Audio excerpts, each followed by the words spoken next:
Let me expose yet again the lies, bile and hate directed at Israel. The way media, politicians and activists dishonestly demonise Israel and its supporters, creating the climate of hate that we've seen descend into violent protests, threats, antisemitic attacks and even terrorism.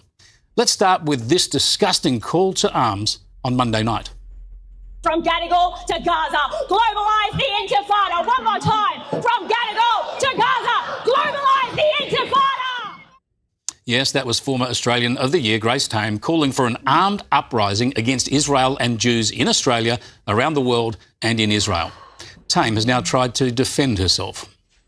Disingenuously distorting definitions has been a cornerstone of Israel's propaganda strategy for decades. Choosing to put a negative spin on the word intifada, which literally means shaking off, is just another example of that. Really? This is either extremely ignorant or blatantly deceptive, or both. The first and second intifadas in Israel in the 1990s and 2000s cost more than 1,000 lives, with cafes, pizza bars, buses and nightclubs attacked by suicide bombers. The October the 7th atrocities in 2023 were another form of intifada, and even the Bondi massacre can be seen as part of that evil movement. So it is just a fact that calls for intifada are about as hateful and threatening as any rhetoric can get, as we heard from Israel last night. Words have meaning, true meanings. Words call for actions. And if you can stand in support of what had happened on the 7th of October and to call for that to come to Sydney, the sexual violence that was used as a tool of war, the mutilation, the rape of little girls, the torture and the sexual abuse of hostages that were in captivity, it is absolutely outrageous. Apart from pretending intifada doesn't mean what it clearly does, Tame's defence contained more outrageous claims. We learned that nearly 3,000 Palestinians have been evaporated by Israel using illegal US weapons. This presumably was parroting an unverified report carried by Al Jazeera, the Qatari-based and owned media outfit or propaganda operation. There have been countless wild and damaging claims like this made over the past 2 years, then disproven, but the debunking never gets the same attention as the allegations. The source for this story, by the way, is quoted as Gaza's civil defence. In other words, Hamas.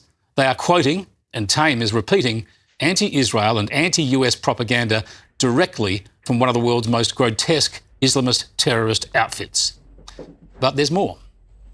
But instead of focusing on that, our political and media classes are trying to distract the masses by focusing on words that I said at a peaceful protest on Monday night. Well, whatever else you say about that protest, it sure wasn't peaceful. At least 9 people have been charged with offences, including assaulting police.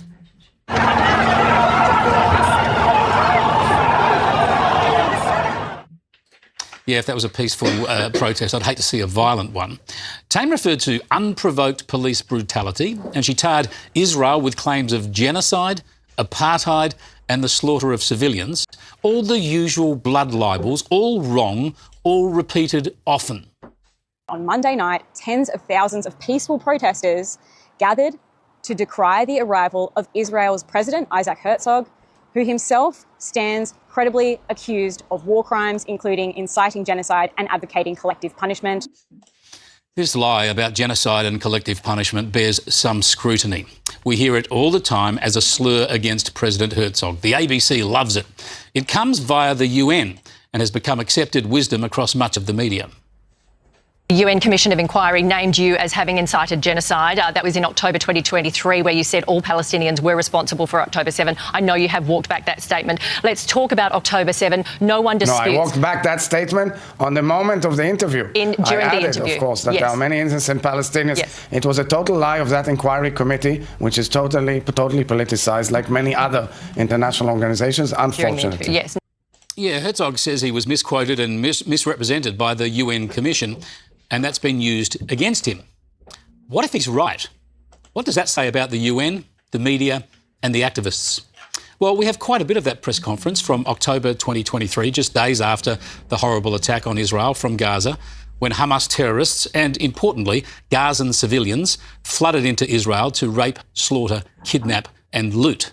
Here's what the president actually said, and you'll hear that phrase about an entire nation being responsible in the middle of it. We are working operating militarily according to rules of international law, period. Unequivocally. It's an entire nation out there that is responsible. It's not true. This rhetoric about civilians not aware, not involved, it's absolutely not true. They could have risen up, they could have fought against that evil regime which took over Gaza in a coup d'etat. But we're at war. We are at war. We're at war we are defending our homes. We're protecting our homes. That's the truth. Yes, he'd been talking about Gazans who had joined the attack, who celebrated the attack and who installed Hamas as a government and did not try to overthrow them. In another section, he also specifically made clear that he did not believe civilians were legitimate targets. I agree. There are many, many innocent Palestinians who don't agree to this. But if you have a missile in your goddamn kitchen and you want to shoot it at me, am I allowed to defend myself? We have to defend ourselves. We have the full right to do so. All right, you say. How did these strong but reasonable comments lead to Herzog being found to have incited genocide? Well, firstly, the claims of genocide are absurd because the Palestinian population has grown more strongly than the Israeli population for many years. And because in 2 years of urban warfare in a highly concentrated population of 2 million people, the latest figures show the death toll could be about 70,000, with 50,000 or more of them being Hamas operatives, although no one can verify these numbers accurately, of course, at this stage. But how and why would the UN Commission of Inquiry make this finding against Herzog? Well, it's just typical United Nations anti-Israel politics. Simple as that. The Commission was tasked with this investigation by the UN Human Rights Council, which at the time was chaired by Morocco. And while democratic countries like the US, Germany and Argentina voted against it, other strong democracies like France, Japan and India abstained, while the resolution was supported by a couple of dozen countries that were mainly non-aligned, Islamic or communist. China, Cuba, Somalia and Sudan were among them. So that's it. That's the United Nations for you. They then appointed commissioners from India, Zambia and an anti-Israel Australian human rights activist, Chris Sidoti. Yeah. That's the mob who took those words from Israel's President Isaac Herzog, stripped away the context, twisted the facts and accused him of inciting a genocide that has never happened.